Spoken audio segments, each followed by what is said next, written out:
അവൻ്റെ ചാറ്റൊക്കെ പുറത്ത് വന്നിട്ടുണ്ട്. ഓഫീസുകൾ തീയിടണം, ആളുകൾ ആക്രമിക്കണം, എന്നിട്ട് ഇത് ഇൻ്റർനാഷണൽ മീഡിയയിൽ എത്തിക്കണം.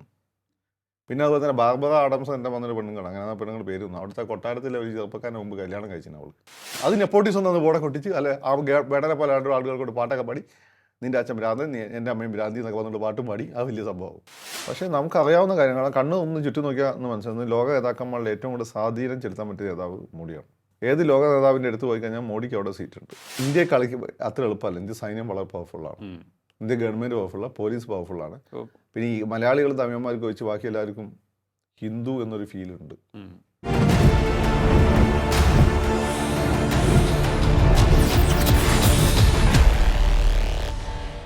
നമസ്കാരം, ടോക്കിംഗ് പോയിന്റിലേക്ക് സ്വാഗതം. നേപ്പാളിൽ ഇടക്കാല പ്രധാനമന്ത്രി വന്നിരിക്കുന്നു, ഇടക്കാല സർക്കാർ വന്നിരിക്കുകയാണ്. സുശീല കർക്കി ഇടക്കാല പ്രധാനമന്ത്രിയായി ചുമതലയേറ്റിരിക്കുന്നു. ഏതായാലും വലിയ പ്രക്ഷോഭത്തിലൂടെ അവിടുത്തെ സർക്കാരിനെ അട്ടിമറിച്ചിരിക്കുകയാണ് അവിടുത്തെ യുവജനത. ഒട്ടേറെ കാര്യങ്ങൾ അതിന് പിന്നിലുണ്ട് എന്നാണ് കേൾക്കുന്നത്. ഒന്ന് അഴിമതി, മറ്റൊന്ന് തൊഴിലില്ലായ്മ. ഇതൊക്കെ കണ്ട് മടുത്ത ജനം അവിയൽ സർക്കാരിനെ പുറത്താക്കുകയായിരുന്നു. ഒന്ന് അത്. രണ്ട്, ബാഹ്യ ഇടപെടൽ സംബന്ധിച്ചുള്ള ചർച്ചകൾ ഇപ്പോഴും തുടർന്നുകൊണ്ടിരിക്കുകയാണ്. ഇന്ത്യയിലേക്കുള്ള ലക്ഷ്യം വയ്ക്കലും ഇതിന് പിന്നിൽ പറഞ്ഞു കേൾക്കുന്നു. എന്തായാലും നമുക്ക് പരിശോധിക്കാം ഇനി അങ്ങോട്ട് നേപ്പാളിൻ്റെ യാത്ര എത്രത്തോളം സുഗമമായിരിക്കും, ഒപ്പം നേപ്പാൾ ഇന്ത്യ റിലേഷൻസ് എങ്ങനെ മുന്നോട്ട് പോകും എന്ന്. നമ്മോടൊപ്പം ചേരുകയാണ് രാഷ്ട്രീയ നിരീക്ഷകൻ ശ്രീ ഫക്രുദ്ദീൻ അലി. നമസ്കാരം, ടോക്കിംഗ് പോയിന്റിലേക്ക് സ്വാഗതം.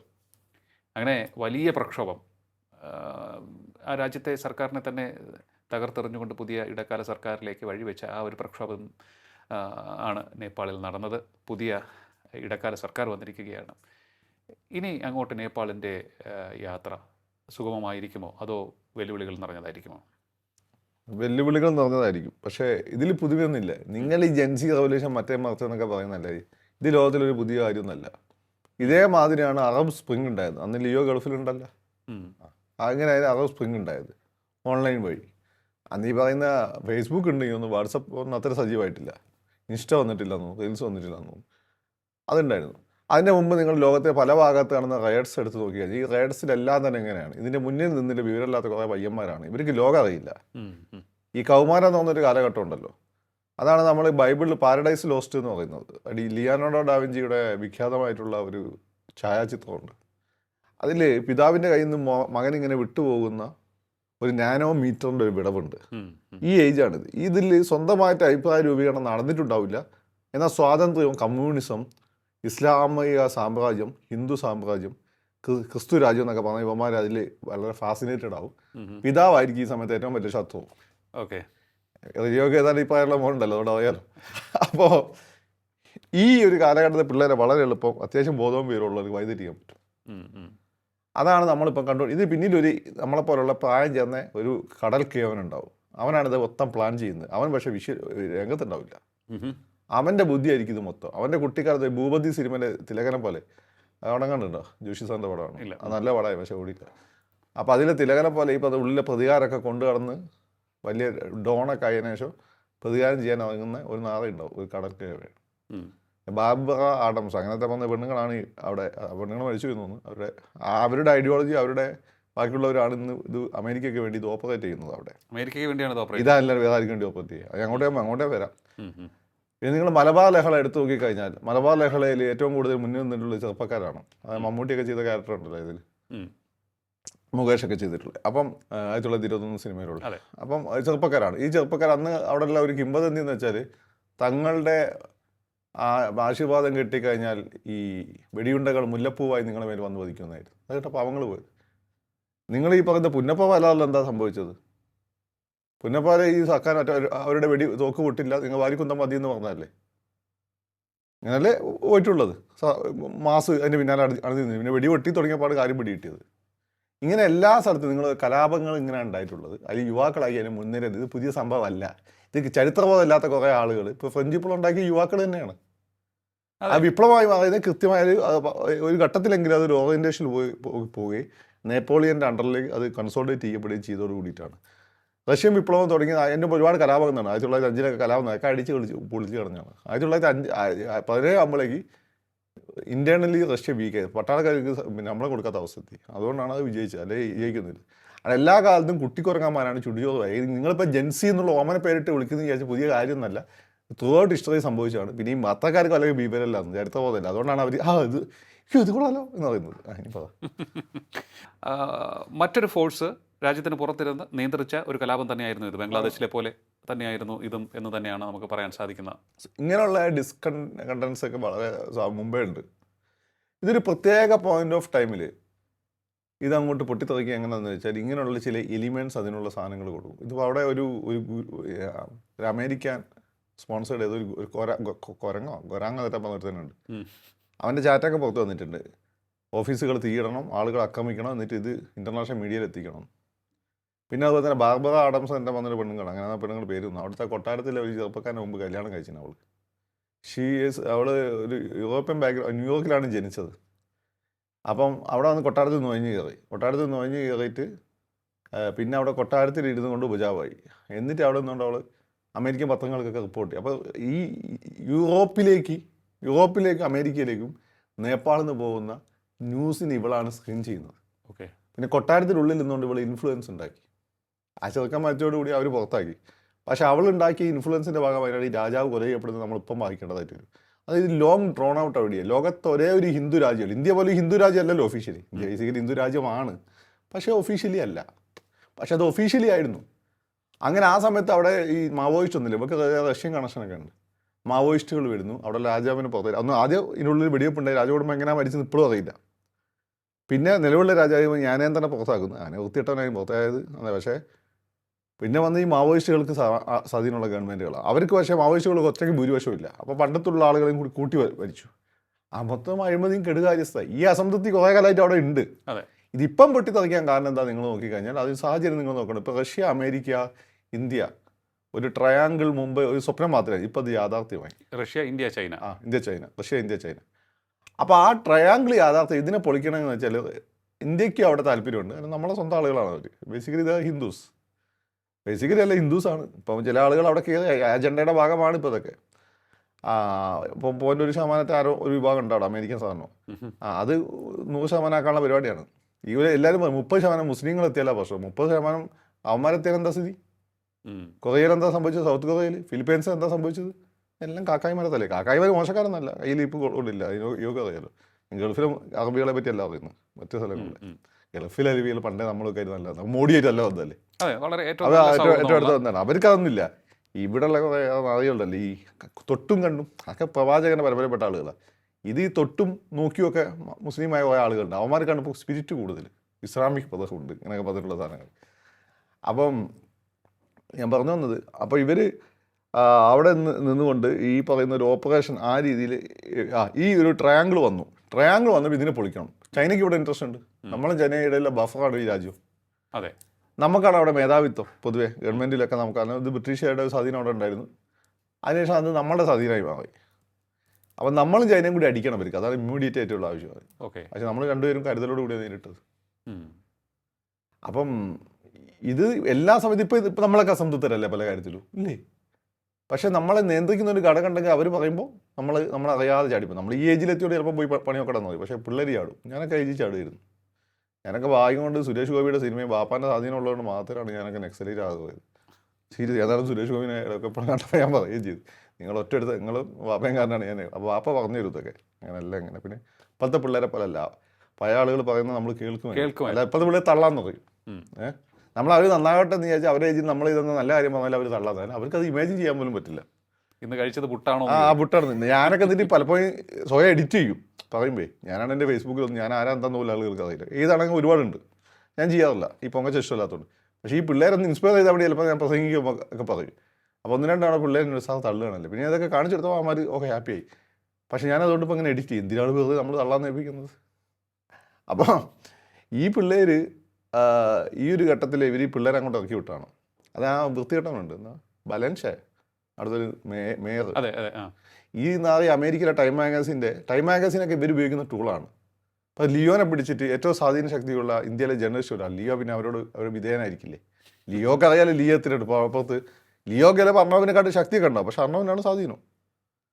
അപ്പം അല്ലെങ്കിൽ നികേഷ് കുമാറിനെക്കാട്ടും പിന്നെ ഇപ്പം ഫാൻസ് ഉണ്ടാവും, പക്ഷെ നികേഷ് കുമാർ എന്ന് വെച്ചാൽ ഒരു ഐഡൻറ്റിറ്റി വലിയ സംഭവമാണ് ഇവിടുത്തെ. അത് ലിയോക്ക് അറിയാലോ. പക്ഷേ ഈ ഈ പറയുന്ന മണ്ട ഈ അവാർഡൊക്കെ സ്വീകരിക്കുമ്പോൾ ലിയോ വിചാരിക്കും പിന്നെ അവരോട് വിധേയനായിരിക്കും. പിന്നെ ലിയോൻ്റെ മോൻ അവിടെ കൊണ്ടുവച്ച് ജോലി കൊടുക്കും. ഇടയ്ക്കിടയ്ക്ക് അങ്ങോട്ട് വിളിക്കും. നമ്മൾ ദുബായിലാണെങ്കിൽ നമ്മൾ ഈന്തപ്പഴം കൊടുക്കും, അവിടെ വിളിച്ച് നല്ല കള്ളും കേക്കും പിന്നെ അവിടെ വേറെ അലബയിലുള്ള ഒരുപാട് സാധനങ്ങളുണ്ടല്ലോ നല്ല ഫ്രീലി, അതൊക്കെ കൊടുക്കും. അപ്പോൾ ഇവൻ പിന്നെ വിധേയത്ത് അവരോടല്ലേ. പിന്നെ പതുക്കെ വന്ന് നിങ്ങളെ മതം ശരിയില്ല എന്നൊക്കെ പറഞ്ഞ് പഠിപ്പിക്കും. എന്നിട്ട് ഉള്ളിൽ പുറത്ത് വലിയ കുറിയുന്നതോടും ഉള്ളിൽ മറ്റേതുമായിരിക്കും. ഇവനെ പറ്റി ഇപ്പോൾ ഓൾറെഡി ആ സാധനം ഉണ്ട്. ഇവന്മാർക്കൊക്കെ ഈ തനത് സംസ്കാരത്തോട് വലിയ വെറുപ്പാണ്. നിങ്ങളെ ശിവൻ മഹാദേവൻ നിങ്ങളെ രക്ഷിച്ചോ എന്നൊക്കെ ചോദിച്ചാൽ അവന്മാർ ശരിയാണല്ലോ, എന്നാൽ നിങ്ങൾ ജീസസോ അല്ലെങ്കിൽ നിങ്ങളെ പിന്നെ നമ്മളെ ദൈവമോ ആരെങ്കിലും നിങ്ങളെ രക്ഷപ്പെടുത്തിയിട്ടുണ്ടോ? നേരിട്ടില്ലല്ലോ. നേരിട്ട് ഇതുവരെ ഏതെങ്കിലും ദൈവം വന്ന് രക്ഷപ്പെടുത്തിയിട്ടുണ്ടോ? പിന്നെ നിങ്ങൾ ശിവനെയും വിഷ്ണുവും മാത്രം കുറ്റം പറയുന്നത് എന്താ? അല്ല ഇത്തരത്തിൽ ഏറ്റവും കൂടുതൽ ഹിന്ദുക്കളാണ് ഫേസ് ചെയ്യുന്നത്. ഞാൻ കേട്ടിട്ടുണ്ട്. ഇവർക്ക് തിരിച്ചു ചോദിച്ചൂടെ, ഗുജറാത്ത് കലാപം നിങ്ങളെ ദൈവം എവിടെയായിരുന്നു? കുരിശു യുദ്ധത്തിൽ 3ാമത്തെ ഘട്ടത്തിൽ തോറ്റു തുന്നം പാടിയപ്പോൾ നിങ്ങളുടെ ദൈവം എവിടെയായിരുന്നു ചോദിച്ചൂടെ? എന്ത് ചോദിക്കാത്തത്? എല്ലാം ഹിന്ദുക്കളെ തലയിൽ കൊണ്ട് ചോദിക്കും. എന്നിട്ട് പിള്ളേരുടെ ഹിന്ദുക്കൾ മോശം ഉണ്ടാക്കി വരും. ഇങ്ങനെ പണിയെടുക്കാൻ വേണ്ടി ചില ടൂൾസ്, ഇവനെ പോലെയുള്ള ഇൻ്റർനാഷണലി ഭയങ്കര ആക്സെപ്റ്റൻസ് ഒക്കെ ഉള്ള ചില ടൂൾസ്, ഈ ടൂൾസിനെ ഇവർ ഉണ്ടാക്കുന്നതാണ്. ഈ ബാബ എന്താ പെണ്ണുങ്ങളൊക്കെ കൂടി ഉണ്ടാക്കിയതായിരിക്കും ഇവനെ. ഇവന്മാർ ഉപയോഗിച്ചാണ് കൺട്രോൾ ചെയ്യുക. അല്ല ഞാൻ ചോദിക്കട്ടെ, അപ്പോൾ ഓക്കെ ഇങ്ങനെ ഒരു സംവിധാനം ഉപയോഗിച്ച് കൺട്രോൾ ചെയ്യുന്നു. പക്ഷേ ഈ കലാപം പൊട്ടിപ്പുറപ്പെടാൻ അടിസ്ഥാനപരമായ ഒരു കാരണം അവിടെ തന്നെ നിലനിന്നിരുന്നില്ലേ? അതുണ്ടാവില്ല. ഇവിടെ അല്ലേ എവിടെ കാരണങ്ങളില്ലാത്തത്? ഇന്ത്യയിൽ ഏറ്റവും കൂടുതൽ സബ്സാഹർ ആഫ്രിക്കനെക്കാട്ടും കൂടുതൽ ദരിദ്രമുള്ള രാജ്യമാണ് ഇന്ത്യ. കേരളം നമ്മൾ റിച്ചാന്ന് പറയാൻ കാസർഗോഡിനെ പാലക്കാടിനെ ഉൾനാടിലേക്ക് പോയി കഴിഞ്ഞാൽ മുസ്ലിംസ് വരെ ഭയങ്കര കഷ്ടപ്പെടുത്തി ഞാൻ കണ്ടിട്ടുണ്ട്. അവർ പല ഇവിടെ പല ഹോട്ടലുകളിൽ ജോലി ചെയ്യുന്നതാണ്. ഈഴവരുടെ സ്ഥിതി എന്താ കേരളത്തിൽ?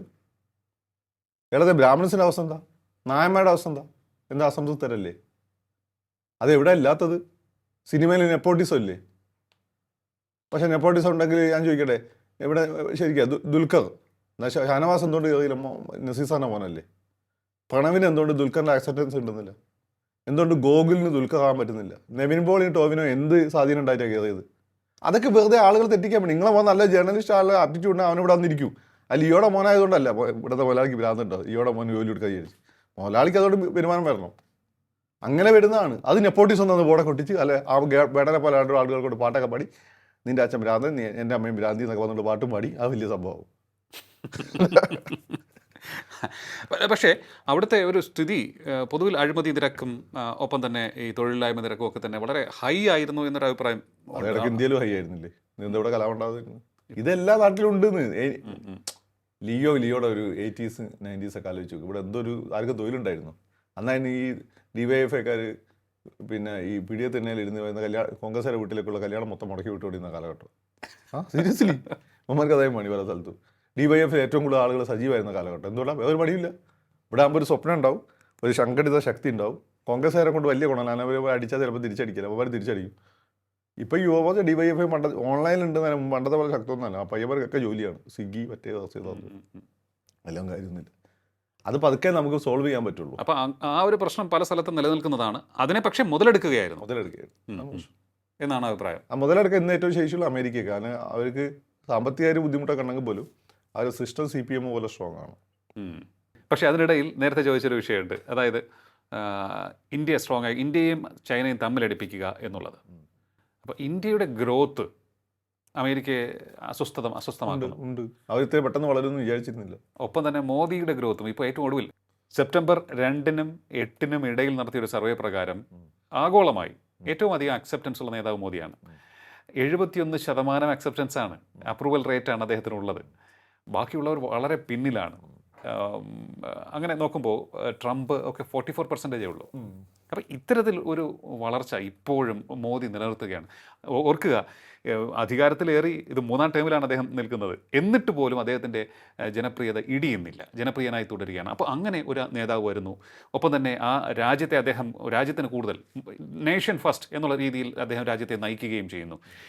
ഇങ്ങനെ വരുമ്പോൾ ഒരു രാജ്യം വളരുന്നു, ഗ്രോത്ത് റേറ്റ് ഉയർന്നുകൊണ്ടിരിക്കുന്നു. ഇങ്ങനെ ഒരു രാജ്യം ഇവിടെ നിൽക്കുന്നു. ചൈനയുടെ സാമ്പത്തിക സ്ഥിതി നമുക്കറിയാം, അവരുടെ ഗ്ലോബലി ഇക്കോണമിയിൽ അവരുടെ സ്ഥാനവും നമുക്കറിയാം. അപ്പോൾ ഇങ്ങനെ 2 രാജ്യങ്ങൾ ഇവിടെ നിൽക്കുകയാണ്. അപ്പോൾ അമേരിക്ക അവിടെ നിന്നും ആശങ്കപ്പെട്ട് നടത്തുന്ന നീക്കങ്ങളാണോ എന്നുള്ളതാണ് പലപ്പോഴും, അത് ആണ് എന്നുള്ളതിലേക്കാണ് പലപ്പോഴും വന്നിട്ടുള്ളത്. ബംഗ്ലാദേശിലെ വിഷയമാണെങ്കിൽ തന്നെയും അങ്ങനെയാണ് വിരൽ ചൂണ്ടുന്നത്.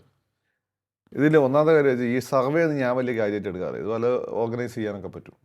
പക്ഷേ നമുക്കറിയാവുന്ന കാര്യങ്ങൾ കണ്ണ് ഒന്ന് ചുറ്റും നോക്കിയാൽ എന്ന് മനസ്സിലാകുന്നത് ലോക നേതാക്കന്മാരിൽ ഏറ്റവും കൂടുതൽ സ്വാധീനം ചെലുത്താൻ പറ്റിയ നേതാവ് മോഡിയാണ്. പിന്നെ ചുറ്റുമുള്ള രാജ്യത്തെ ജനങ്ങളൊക്കെ നമ്മളെ അസൂയോട് കൂടി നോക്കുന്നുണ്ട്. കാരണം നമ്മൾ ഇയാൾക്കൊന്ന് പെട്ടെന്ന് ഇപ്പോൾ ഇവിടുത്തെ സാമ്പത്തിക പ്രശ്നങ്ങളോ കാര്യങ്ങളോ വളർച്ച അവർ കാണുന്നില്ല. പക്ഷേ അടിച്ചാൽ തിരിച്ചടിക്കും. ഏത് ലോക നേതാവിൻ്റെ അടുത്ത് പോയി കഴിഞ്ഞാൽ മോഡിക്ക് അവിടെ സീറ്റുണ്ട്. പാകിസ്ഥാൻ പ്രധാനമന്ത്രി ഇങ്ങനെ നോക്കി നിന്നിട്ട് മോഡീൻ്റെ കൂടെ പോകും, മോഡി പുട്ടിനും കൂടി നടന്നു പോകും. ഇതാണ് ഇപ്പോഴത്തെ ഒരവസ്ഥ. He's very powerful. അതിൽ രണ്ട് കാരണം എന്ന് വെച്ചാൽ മോഡി സെൽഫ്ലെസ് ആയിട്ടുള്ള നേതാവാണ്. മനസ്സിലായില്ലേ? പണ്ടെങ്കം മോഡി ഗുജറാത്തിൽ എന്തോ ചെയ്തെന്ന് വിചാരിച്ചിട്ട് ഇപ്പം അതിൽ കുറ്റം പറയുകയാണല്ലോ. അങ്ങനെയാണെങ്കിൽ അങ്ങനെയൊക്കെ ചെയ്യാത്ത എത്ര നേതാക്കന്മാരോട് വിഭജനം വേണ്ടെന്ന് വെച്ചാൽ പോരെ. ജിന്നാ ഗാന്ധി പറഞ്ഞ പോലെ പ്രധാനമന്ത്രിയൊക്കെ പറയായിരുന്നു സർദാർ പട്ടേലിനും നെഹ്റുവിനും കൂടെ. എന്നാൽ പിന്നെ ഇവിടെ ഈ ഇത്രയും ആളുകൾ ആ കലാപത്തിൽ മരിക്കായിരുന്നു. അപ്പോൾ അതൊക്കെ അത്രയൊക്കെ തന്നെ ഉള്ളൂ. അപ്പോൾ ഓരോ ഘട്ടത്തിൽ ചിലപ്പോൾ പോലീസിന് ഉപയോഗിക്കാതിരിക്കും, അത്രയൊക്കെ തന്നെ ഉള്ളൂ. നെഹ്റു പക്ഷേ പോലീസിന് ഉപയോഗിച്ചു, പക്ഷേ അത് പോലീസ് ഉണ്ടായിരുന്നില്ല അവരുടെ കയ്യിൽ. ഇതൊക്കെയാണ് അതിൻ്റെ പ്രശ്നം. അപ്പം മോഡിയെ സംബന്ധിച്ച് മോഡീൻ്റെ ഒരു ശക്തി എന്ന് വെച്ചാൽ അദ്ദേഹം സെൽഫ്ലെസ് ആയിട്ടുള്ള നേതാവാണ്. പിന്നെ അദ്ദേഹം ഇപ്പം ആൻറ്റി മുസ്ലിം എന്നുള്ള ഫീൽ ഉണ്ടായിരുന്നു. അത് ആ ഘട്ടത്തിൽ ശരിയായിരുന്നു. പക്ഷേ അദ്ദേഹം പ്രധാനമായി മൂന്നാമത്തെ ഘട്ടത്തിലെത്തി അങ്ങനെ ഒരു ഫീൽ നമുക്കൊന്നും തോന്നുന്നില്ല. അങ്ങനെയാണ് മുസ്ലിംസിന് എന്തൊക്കെ ചെയ്യായിരുന്നു ഇവിടെ. പിന്നെ മുസ്ലിംസിനെ കയ്യിലിരിപ്പോണ്ട് അവിടെയൊക്കെ അത് ചൊരഞ്ഞാൽ എന്ത് ചെയ്യും? ചില സ്ഥലത്തൊക്കെ അത് ചൊറിയല്ലോ ഒരു കാര്യമില്ലാതെ. അതാണ് പ്രശ്നം. പിന്നെ പണ്ടത്തെ ഈ ഇത് വെച്ചുകൊണ്ട് അങ്ങനെയാണ് നമ്മളെ ഇത്ര ആളുകൾ നമുക്കെതിരെ ചെയ്തിട്ട് നമ്മളെ പ്രവാചകത്തിൻ്റെ കുടുംബത്തിനെ പിന്നെ മൊത്തം കൊന്നു കളഞ്ഞ ഒരു നാറുണ്ട് യസീദ്. അവനൊക്കെ ഉണ്ടാക്കി വെച്ച സാധനമല്ലേ നമ്മൾ പഠിപ്പിക്കുന്നത്. അതിനൊക്കെ കളമരിക്കും. അവൻ്റെ വാപ്പുണ്ട് മൂവിയ, ഓനെ വല്ല സഹാബി എന്ന് പറഞ്ഞ് നടക്കുന്ന ആളുകളാണ് ഞങ്ങൾ. അപ്പോൾ അതുകൊണ്ട് അവരോടൊക്കെ നിങ്ങൾക്ക് ക്ഷമിക്കുമെങ്കിലും മോഡിനോട് നിങ്ങൾക്ക് ക്ഷമിക്കാം. അപ്പോൾ മോഡിയെ സംബന്ധിച്ച് ഇപ്പോൾ മോഡിന് പല സ്കീംസും മുസ്ലിംസിനും എല്ലാം ഗുണം ചെയ്യുന്നതാണ്. പിന്നെ യു പിയിലെ പോലെ എന്ത് ഗുണ്ടായുസം കാണിച്ച് ഇസ്ലാമിൻ്റെ പേരും വന്ന് രക്ഷപ്പെടാൻ സമ്മതിക്കില്ല. അത് മോഡിയല്ല, ഞാനാണെന്ന് സമ്മതിക്കില്ല. മോഡി ആയതുകൊണ്ട് ഇത്രയും ഞാനാണ് പോലീസിന് അയച്ചു കൊടുക്കും, ഞാൻ ഇത്ര ആളുകൾക്ക് അടുത്ത്. അപ്പോൾ അത്രയുള്ള അതിൻ്റെ കാര്യം. അപ്പം ഒന്നത്. അപ്പം രണ്ടാമത്തെ കാര്യം, ഇന്ത്യ ലോകത്ത് ഇന്ന് കണ്ടിന്യൂസ് ആയിരിക്കുന്ന ഒരു സിവിലൈസേഷനാണ് നമ്മുടെ രാജ്യം. ലോകത്തൊരു രാജ്യം നമ്മളെ ചൈനയ്ക്കുണ്ട്, പക്ഷേ ചൈന കമ്മ്യൂണിസം വന്നതോടുകൂടി വെസ്റ്റേണൈസ് ചെയ്യപ്പെട്ടു. നമ്മൾ മാത്രമാണ് അതിൻ്റെ ഒരു ശക്തി, അതിന് കിട്ടുന്ന ബഹുമാനമുണ്ട്. നമ്മൾ ആരെയും അങ്ങോട്ട് കയറി ആക്രമിക്കുന്നില്ല. നമുക്ക് പുറത്ത് ടെറിട്ടറികൾ വേണ്ട, നമ്മൾ ആക്രമിക്കാതിരുന്നാൽ മതി. നിങ്ങൾ നിങ്ങളുടെ മതം പൊതു ആരും ഹിന്ദുക്കളിലേക്ക് വരണമെന്ന് മോഡി പറഞ്ഞിട്ടില്ല. നിങ്ങളിവിടെ നിന്നോ, നിങ്ങളുടെ മതം നിങ്ങൾ വിശ്വസിച്ചോ, അതിനെപ്പറ്റി ആളുകൾ സംസാരിച്ചോ. പക്ഷേ അതിൻ്റെ അകത്ത് ആളുകളെ മതം മാറ്റി ഇങ്ങോട്ട് വന്ന് ഇവിടെ കുറേ കഷ്ടപ്പാട് ദാരിദ്ര്യമൊക്കെ ഉണ്ടാവും, അത് മുതലെടുക്കാൻ നിൽക്കരുത് എന്നേ അങ്ങനെ തോന്നിയിട്ടുള്ളൂ. എന്നേ BJP പറയുന്നുള്ളൂ. അപ്പം ഒന്നാമത് നമ്മുടെ സിവിലൈസേഷൻ കിട്ടുന്ന റെസ്പെക്റ്റ്. പിന്നെ ജവഹർലാൽ നെഹ്റു തൊട്ട് നമ്മുടെ പ്രധാനമന്ത്രിമാർ അതിൽ ഈ ജനതാ പാർട്ടിയുടെ ഒഴിച്ച് ബാക്കി എല്ലാം നല്ല പവർഫുൾ പ്രധാനമന്ത്രിമാരായിരുന്നു. അതിൽ നെഹ്റു ആണെങ്കിൽ ഇന്ദിരാഗാന്ധി, രാജീവ് ഗാന്ധി, നരസിംഹ റാവു, അടൽ ബിഹാരി വാജ്പേയി, മോഡി. അവരുണ്ടാക്കിയൊരു പ്ലാറ്റ്ഫോം ഉണ്ട്. അതിൻ്റെ മോളാണ് മോഡി അത് ഏറ്റവും എഫക്റ്റീവായിട്ട് യൂസ് ചെയ്യുന്നു എന്നുള്ളതാണ്. പിന്നെ മോഡിയുടെ അണ്ടറിൽ ആ പാർട്ടി ഉണ്ട്. പിന്നെ RSS മോഡിക്ക് വേണ്ടാണ്ട് തലവേദന. എപ്പോഴെങ്കിലും മോഡീൻ്റെ കൂടുതൽ ആരെങ്കിലും വൈതെറ്റുന്നു അവർ കറക്റ്റ് ചെയ്യും, അതല്ലാതെ വേറെ പ്രശ്നമൊന്നുമില്ല. ഇതെല്ലാമാണ് മോഡിക്ക് കിട്ടുന്ന ആക്സെപ്റ്റൻസ്. അത് എന്നിട്ട് ഇവന്മാർക്ക് പൈസ മുടക്കരുത്. മുസ്ലിംസിന് വരുമ്പോൾ കണ്ണെടുത്താൽ കണ്ടു. പക്ഷേ യൂറോപ്പിലൊക്കെ ഉള്ള ഇവിടെ അക്കാദമീഷ്യൻസിനും ഇവിടുന്ന് പോയ അക്കാദമീഷ്യൻസിന് ഇവിടെയുള്ള കുറേ ജേർണലിസ്റ്റുകൾ, ഇവിടെയുള്ള കുറേ മുസ്ലിം NGOസിനൊക്കെ പല വഴിക്ക് സഹായിച്ചുകൊണ്ട് ഇവർ മോഡിക്കെതിരെ ഇവിടെ ജനവിരുദ്ധ വികാരം ഉണ്ടായിക്കൊണ്ടിരിക്കുക. അതിനെ നഷ്ടം ഈ കമ്മ്യൂണിറ്റിക്ക് തന്നെയാണ്. കൂടുതൽ മുസ്ലിങ്ങൾ മോഡീനെ വെക്കുമ്പോൾ ഇൻഡയറക്റ്റ്ലി അത് പതുക്കെ അവസാനം പ്രധാനമന്ത്രിയെ വെക്കലാവും. പ്രധാനമന്ത്രിയെ വെക്കുമ്പോൾ പ്രധാനമന്ത്രി ആയ BJPയുടെ ആളാണ്, നമ്മളെ ആളല്ലേ. ഇന്ത്യയായിട്ടുള്ള വെറുപ്പായി പോകും. ഇതാണ് ഇവന്മാർക്ക് ആവശ്യം. നിങ്ങൾ സ്റ്റാൻസാമി എന്നൊക്കെ പറഞ്ഞാൽ ഇവിടെ തന്നെ ന്യായീകരിച്ചാണ്. ഇവരെന്താ പിന്നെ മതമാരത്തിൻ്റെ ആളല്ലേ, നിങ്ങളത് കാണില്ലല്ലോ അല്ലേ. അപ്പോൾ ഏതായാലും മോദിക്ക് എതിരെ തിരിക്കാൻ ശ്രമിച്ചുകൊണ്ടിരിക്കുന്നു, നിരന്തരം ശ്രമിച്ചുകൊണ്ടിരിക്കുന്നു മതത്തിൻ്റെ പേര് പറഞ്ഞ്. അത് ഗ്രാജ്വലി ക്രമേണ രാജ്യത്തിനെതിരായ ഒരു നീക്കമായി മാറ്റാനാണ് അവർ ലക്ഷ്യമിടുന്നത്. അത് പറ്റില്ല. ഞാൻ പറഞ്ഞുതരാം, ഇത് എനിക്ക് എൻ്റെ ജീവിതം കൊണ്ട് തിരിച്ചതാണ്. ഞാനൊരു കാലത്ത് ഭയങ്കര മോഡി വിരോധിയായിരുന്നല്ലോ. ഭയങ്കര എനിക്ക് മോഡി വിരോധി, എനിക്ക് RSS വിരോധിയാണ്ട് ഒരാവശ്യമില്ല. കാരണം എൻ്റെ ഫാമിലി കുട്ടിക്കാലത്ത് തൊട്ട് RSS വളരെ ഫ്രണ്ട്ലി. എൻ്റെ ജീവിതത്തിൽ പല ഘട്ടങ്ങളിൽ RSS ഭയങ്കരമായി സഹായിച്ചിട്ടൊക്കെ ഉണ്ട്. ഞാനൊരു കാലത്ത് ഈ പറഞ്ഞ ലെഫ്റ്റ് മൂവ്മെൻറ്റൊക്കെ സജീവമായിരുന്ന സമയത്ത് അവിടെയുള്ള സാധനങ്ങൾ വായിച്ചു, അങ്ങനെ പാർട്ടി ക്ലാസ് പങ്കെടുത്തു. എങ്ങനെ ഇതല്ല ജമാഅത്തെ ഇസ്ലാമി സാധനമല്ല. അപ്പോൾ ഒരു ഘട്ടം എത്തിയപ്പോൾ എനിക്ക് മനസ്സിലായി മോഡി പ്രധാനമന്ത്രിയായപ്പോൾ ഞാൻ വിചാരിച്ച പോലെ ആ രീതിയിൽ മുസ്ലിങ്ങളെ ഉപദ്രവിക്കുന്നില്ല. ആ സമയത്ത് ഞാൻ തിരിച്ചു ചിന്തിച്ച സമയത്ത് ഞാൻ വിശ്വസിക്കുന്ന പല സാധനങ്ങൾ എവിടെ നിന്നാണ് വന്നതെന്ന് നോക്കി. പല റിപ്പോർട്ടുകളും ഫേക്കായിരുന്നു, ഫാബ്രിക്കേറ്റഡ് ആയിരുന്നു. പിന്നെ മനസ്സിലാകുന്നു അതുവരെയൊക്കെ മോഹൻ ഹോൾഡ് ചെയ്തിരിക്കുക, നമുക്കറിയില്ല, നമുക്ക് സോഴ്സ് കിട്ടണ്ടേ. പലതും കേട്ടുകേൾവി മാത്രമായിരുന്നു. പിന്നെ കോടതി വിധികൾ അങ്ങേക്ക് അനുകൂലമായിട്ട് വന്നു, അത് നമുക്ക് വിയോജിപ്പെടേണ്ട ചിലത് മോഡിക്ക് അനുകൂലമായിട്ട് വന്നു. പിന്നെ നമ്മളീ പറയുന്ന പല കാര്യങ്ങളും നമ്മൾ മോഡിനെയും BJPനെയും എതിർക്കുമ്പോൾ നമ്മൾ ഫൈനലി ഇന്ത്യ ഒരു ക്രിക്കറ്റിൽ ജയിച്ചാൽ പോലും നമുക്ക് അസംതൃപ്തിയായി. കാരണം ഓസ്ട്രേലിയ ജയിക്കണം നമ്മൾ ആഗ്രഹിക്കുന്നത്. അതൊരു വല്ലാത്ത രോഗമാണ്. എന്നെപ്പോലും ഒരു ഘട്ടത്തിൽ ഭയങ്കര സെക്കുലർ ഫാമിലി സംസ്കൃതമൊക്കെ പഠിച്ചിട്ട് വന്നിട്ടുള്ള എന്നെ സംബന്ധിച്ചിടത്തോളം എന്നെപ്പോലും ഒരു ഘട്ടത്തിൽ എൻ്റെ യൗവനത്തിൻ്റെ കൗമാരത്തിൻ്റെ അവസാനം തൊട്ട് യൗവനത്തിൻ്റെ ആദ്യത്തെ ഒരു നല്ല കാലഘട്ടം വരെ ഇത് സ്വാധീനിച്ചുവെങ്കിൽ സാധാരണക്കാരുടെ അവസ്ഥ ഒന്ന് ആലോചിച്ചു, സാധാരണ മുസ്ലിമിൻ്റെ അവസ്ഥ ഒന്ന് ആലോചിച്ചു. ഇതാണ് പ്രശ്നം. ഇത് വലിയ അപകടമാണ്. അത് നമ്മൾ മോഡിയുടെ ഓരോ തോൽവിക്കുക, അത് നമ്മൾ ഇന്ത്യയുടെ തോൽവിയാണ് ആഗ്രഹിക്കുന്നത് ഡയറക്റ്റ്. അവരവിടെ ഇവരെ ലക്ഷ്യം മോഡിയൊന്നുമല്ല, ഈ ഫണ്ട് ചെയ്യുന്ന ലക്ഷ്യം ഇന്ത്യയാണ്. ആ, എൻ്റെ ഭാഗ്യത്തിന് അന്ന് ചില ടീംസ് ഞാൻ ജെന്യു കൺവെൻഷൻ കിട്ടിയപ്പോൾ നമ്മളെ വന്ന് കണ്ടിരുന്നു. നമ്മളെ കൂടെ എന്ന് വെച്ചാൽ തീവ്രവാദികളൊന്നുമല്ല, എന്നാൽ ഇൻ്റലക്ച്വലായിട്ട് ആളുകളെ സ്വാധീനിക്കുന്ന ആളുകൾ. ഞാൻ പേരൊന്നും പറയുന്നില്ല. അങ്ങനെ പേര് പറഞ്ഞാൽ രണ്ട് കാര്യങ്ങളാണ്. ഒന്ന്, ഞാനെന്താ വലിയ ആളുകളെന്ന് നാട്ടുകാർ തെറ്റിദ്ധരിക്കും. നാട്ടുകാർ തെറ്റിദ്ധരിപ്പിക്കാൻ തള്ളാന്ന് ആളുകൾ വിചാരിക്കും. രണ്ടാമത്തെ കാര്യം, അവരെ ആ രീതിയിൽ നമ്മൾ നാണം കെടുത്തുകയും വേണ്ട. നമ്മളെ സഹായിക്കാൻ വന്നതാണല്ലോ ആഫ്റ്റർ ഓൾ. നിങ്ങൾ നമ്മുടെ കൂടെ നിന്നാൽ മതി, അത് SFIയിലോ ASOയിലോ ഒക്കെ നിന്നാൽ മതി, ബാക്കി കാര്യങ്ങൾ നമ്മൾ നോക്കിക്കോളാം. ഞാൻ വേണ്ട, നമ്മൾ ഇത്രയും കാലം പഠിച്ചവൻ്റെ സഹായം, നമ്മളെ ഭൂമികയിൽ ചെയ്ത നല്ല കാര്യങ്ങൾ, ഗവൺമെൻറ് നൽകുന്ന സ്കോളർഷിപ്പ് ഉണ്ട്, അതുകൊണ്ടാണ് പഠിച്ചത്, അത് മതി എന്ന് പറഞ്ഞ് അവരെ മാന്യമായിട്ട് പറഞ്ഞു വിട്ടു. ഇങ്ങനെയുള്ള സാധനങ്ങൾ നടക്കുന്നുണ്ട്. അല്ല, ഇപ്പോൾ ഈ പ്രതിപക്ഷം ഇതിനിടയിൽ നേപ്പാൾ കലാപം നടന്നപ്പോൾ പറഞ്ഞ പ്രതിപക്ഷത്തെ ചില നേതാക്കൾ അത് അറിയാതെ പറഞ്ഞു പോയതാണോ? കാരണം നേപ്പാൾ അകലെയല്ല, ഇന്ത്യയിൽ നിന്നും അകലെയല്ല, ഇന്ത്യയിൽ ഉള്ളിൽ ആഗ്രഹമാണ്. ഇവനറിയില്ല ഈ ആഗ്രഹം കൊണ്ട് നടന്നാൽ ഇവിടെ ഫസ്റ്റ് ഒന്ന് കേരളത്തിലേക്കും പൊട്ടുക. കേരളത്തിൽ ആരാ ഭരിക്കുന്നത്? BJP ഭരിക്കുന്നത്. വേറൊന്ന് തമിഴ്നാട്ടിലാണ് ഏറ്റവും കൂടുതൽ പോസിബിലിറ്റി. കാരണം ദാരിദ്ര്യം, കഷ്ടപ്പാട്, ഈ പറയുന്നത് ഒരു വല്ലാതെ മിലിറ്റൻസി ഉള്ള സ്ഥലമാണ്. തമിഴ് എസ്പോയും വളരെ മിലിറ്റൻ്റ് ആണ്, പുലിയായിട്ട് ബന്ധമുള്ള ആളുകളാണല്ലോ. സ്റ്റാലിനെ അടുത്ത വഴി കിട്ടാൻ പോകുന്നത്, അതിൻ്റെ അടുത്ത വഴി കർണാടകയിലാണ് കിട്ടാൻ പോകുന്നത്. ആർക്ക്? ആരാ വധിക്കുന്നത്? മോഡിയാണ് ഇരിക്കുന്നത്, സിദ്ധരാമയ്യാണ്. ഇവന്മാർക്ക് ഇത് മനസ്സിലാവുന്ന ഇതാണ്. ഇത് വല്ലാത്തൊരു സൈക്കോളജിയാണ് മോഡി ഹേറ്റേഴ്സിൻ്റെ. നമ്മളൊന്നും BJPക്കാരായിട്ട് RSSകാരായിട്ടല്ല, he's prime minister of this country. അതെ. പിന്നെ പൊതുവേ അദ്ദേഹം ചെയ്യുന്ന കാര്യങ്ങൾ ഇന്ത്യ ഗുണകര. പിന്നെ രണ്ടാമത്തെ കാര്യം, ഹിന്ദുമതത്തെ സംരക്ഷിക്കണമെങ്കിൽ നിങ്ങൾ വെറുതെ അതിൻ്റെ ഫിലോസഫിയും ഒന്നും പറഞ്ഞുകൊണ്ട് നിന്നിട്ട് ഒരു കാര്യമില്ല. അപ്പുറത്ത് ആയുധം കൊണ്ടും പണം കൊണ്ടും ആളുകൾ വരുന്ന സമയത്ത് അതിനെ പ്രതിരോധിക്കണമെങ്കിൽ കായിക ശേഷി തന്നെ വേണം. ഹിന്ദു ഇങ്ങനെ തുറന്നൊരു പാത്രം പോലെ കിടന്നുണ്ട്, ബാക്കി എല്ലാവരും ക്ലോസ്ഡ് ആയിട്ടിരിക്കണം. അതെന്തൊരു ന്യായമാണ്? ഇനി രണ്ട്, RSSനെയും BJP നിങ്ങൾ ഫാസിസ്റ്റ് എന്ന് പറയുന്നല്ലോ. നമുക്ക് നിങ്ങളെ പഠിപ്പിക്കുന്ന നിങ്ങളെ കിതാബുകളൊക്കെ ഒന്ന് പരിശോധിക്കാം.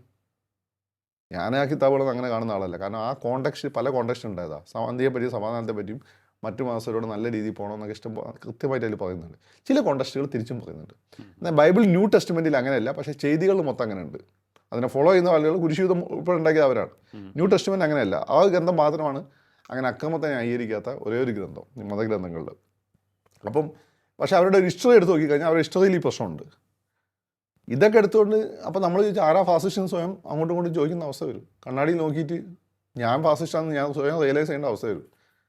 ഇതൊന്നും ഇപ്പോൾ നമ്മൾ പറയാതിരിക്കുന്നതാണ്.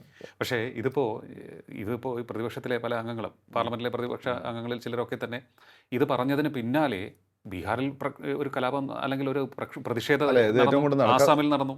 അല്ല, അത് ഇന്ത്യ കളിക്ക് അത്ര എളുപ്പമല്ല. ഇന്ത്യ സൈന്യം വളരെ പവർഫുള്ളാണ്, ഇന്ത്യ ഗവൺമെൻറ് പവർഫുള്ളാണ്, പോലീസ് പവർഫുള്ളാണ്.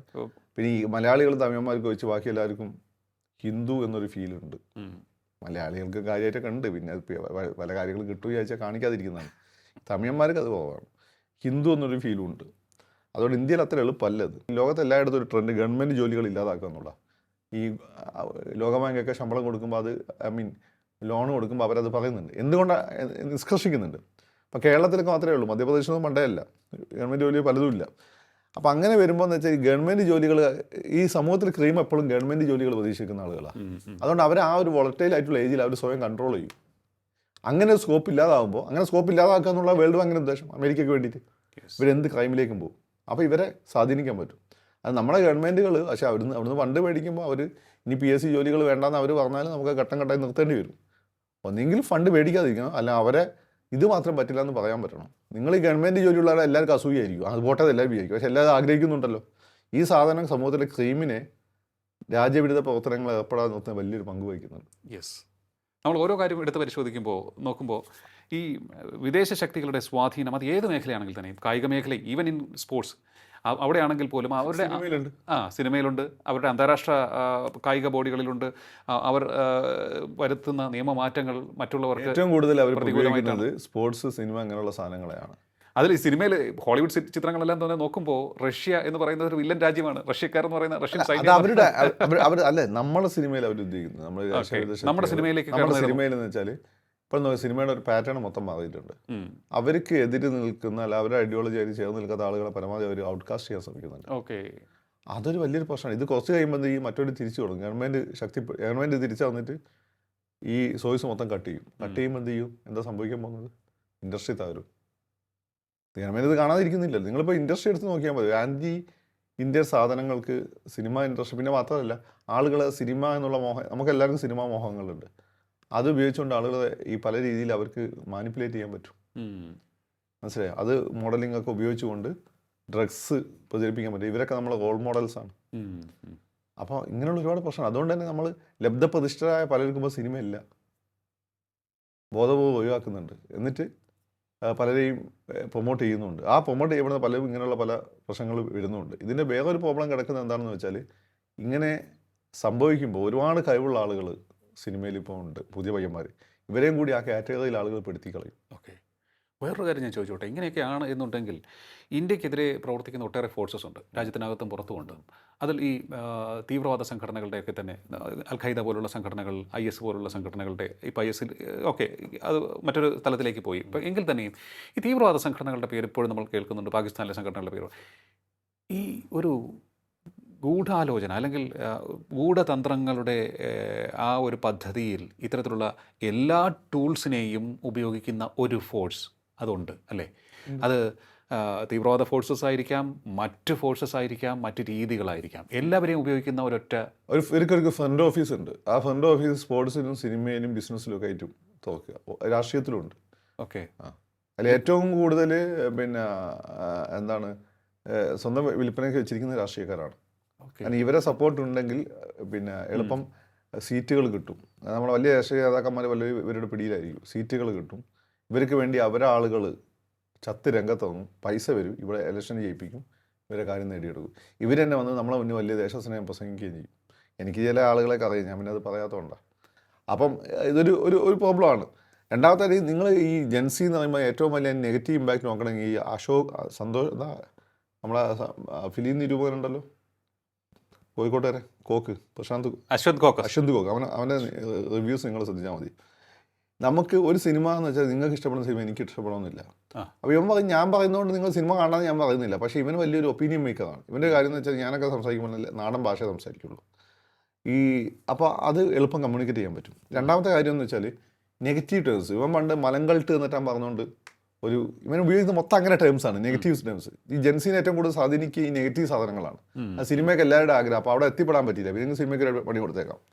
ഇവൻ്റെയൊക്കെ ഒരു വീഡിയോ എനിക്ക് യൂട്യൂബിലുള്ള താല്പര്യമില്ല. ഒരു വീഡിയോ 1 മിനിറ്റ് കൊണ്ട് ഏതാണ്ട് 100K പിന്നെ 10K ഒക്കെയാണ് പോകുന്നത്. ആ രീതി ആ കുട്ടികളെ സ്വാധീനിക്കുന്നുണ്ട്.